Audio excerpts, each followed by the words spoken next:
Could be the beginning of a new chapter for Buffalo Public Schools. Good evening, everyone. 3 top jobs are on the line tonight in the Buffalo School District. By the end of the night, the embattled school superintendent could be fired. We have live team coverage of a crucial school board meeting. Jackie Walker is live right now at Buffalo City Hall. Jackie? Well, Don, here we are in the Common Council chambers, empty right now, but expected to fill up very shortly. In about 30 minutes, the school board will go into executive session, and we could find out whether Dr. Pamela Brown will keep or lose her job. Now, as you know, school board member Carl Palladino has been the superintendent's biggest critic. He will present a motion tonight to terminate Brown's contract. Her critics on the board say she lacks the ability to turn around a struggling school system. 5 votes are needed to force Dr. Brown out. The big question is, are there enough votes? News 4 has learned that 4 board members are expected to vote in favor of keeping Brown tonight, and you can see their pictures on the screen. On the other side, News 4 has learned that 4 board members are expected to vote to terminate Dr. Brown's contract. And that means, as you see, 4 and 4, a 5th vote is needed. Teresa Harris-Tigg just could be that deciding vote. It's unclear right now which way she will go. So I want to bring in News 4's Rich Newberg, who has been following this whole story from the very beginning. And Rich, what's your sense of what may happen? Well, Dr. Tigg hasn't returned any of my calls. It's been a week or 2 now. So we really don't know. She's a question mark, but we understand the 5 votes are still there for Dr. Brown to keep her job. So really tonight the big issues are the vote on the superintendent. There may be a vote on Lori Schultz, who would be head of the media relations for the district. We don't know if that vote is going to be taken tonight. That's a $150,000 job. And also what happens to consultant Dr. Mary Gwynn. Though the Buffalo School Board is divided on whether or not Dr. Pamela Brown is up to the task of running the billion-dollar Buffalo School District, the superintendent told me she is going to stand her ground. You intend on staying? I have every intention of staying. I made a commitment to the 33,000 children in this district and to this entire city to come to this district and demonstrate the leadership that is needed to improve the schools that we serve. Here we were, a school district in total distress, and the board agrees to bring in a lady who has absolutely no experience leading a school district. The woman who now serves as a main consultant to Dr. Brown and the district, Dr. Mary Gwynn, is also in the forefront of controversy. She makes $289,000, part of a $432,000 contract with the consulting firm Cross & Joftis, a contract I have just learned may be on shaky legal ground.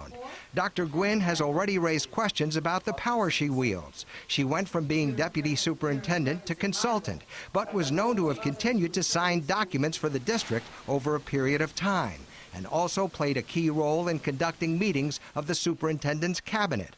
These are powers some consider to be outside the role of a consultant.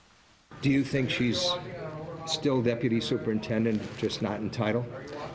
One could conclude that, yes. There are also questions about Dr. Gwynn's expenses. During the month of July and August, we've spent in excess of $3,700 on hotel expenses and then over $6,100 on travel expenses.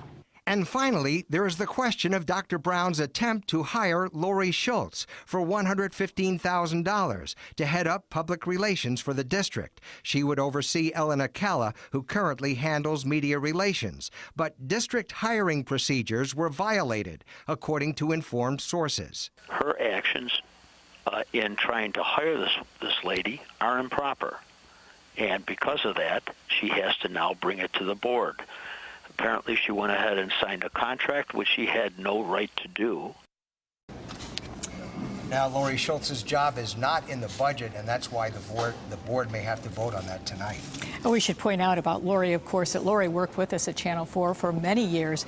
This dispute, this controversy has never been about Lori and her qualifications. It's really about that particular job, the salary for that job, and how that came into the city school district. Yeah, she's kind of caught in the middle of it. Certainly is. So we have Dr. Brown's situation tonight. We have Lori Schultz's situation. And what about Mary Gwynn? Well, that's going to be interesting. If, in fact, that whole consulting contract for close to $500,000 is not on firm legal ground, then they may have to table any motion to dismiss Dr. Gwynn, maybe until the next board meeting. We're A lot of legal issues tied up here. Dr. Gwynn's, Lori Schultz's, Dr. Brown's. Lawyers may have decided this whole thing. A lot of stuff may be decided in the back rooms, who knows, with now, the lawyers. It's also important to point out that Dr. Brown has been receiving more support lately, and there were even folks out on the steps of City Hall as we walked in this evening, and News 4's Rachel Kingston is there right now.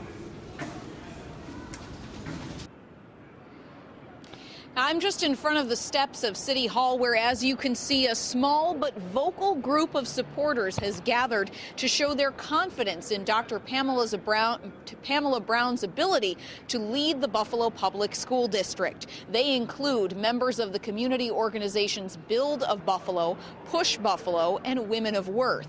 They believe that all the talk of terminating Dr. Brown and the criticism of the work that she has done is undeserved, unwarranted, and that she deserves more time to try to turn these schools around. And I think that this school district has been in turmoil for at least 40 years. And it is not, you should not turn around a battleship, instantly. So I think, 2 or 3 more years. I think that she's shown significant improvement this year in terms of the graduation rate is 56%. The dropout rate has been reduced significantly, and the chronic absenteeism has been reduced. And I think that we'll see even more progress next year.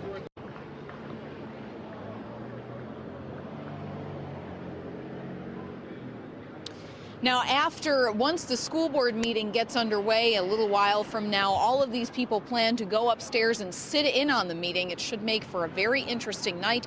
We'll send it now back upstairs inside City Hall to my colleague, Jackie Walker. Jackie? Thank you, Rachel. Our team coverage of this important story will continue at 5:30. But in the meantime, we've been going through Dr. Brown's contract, and we will be able to tell you what she would get if the board votes tonight to terminate her contract this evening. We'll have that for you coming up at 5:30. For now, we'll send it back to you, Don. All right. Thank you, Jackie. Also,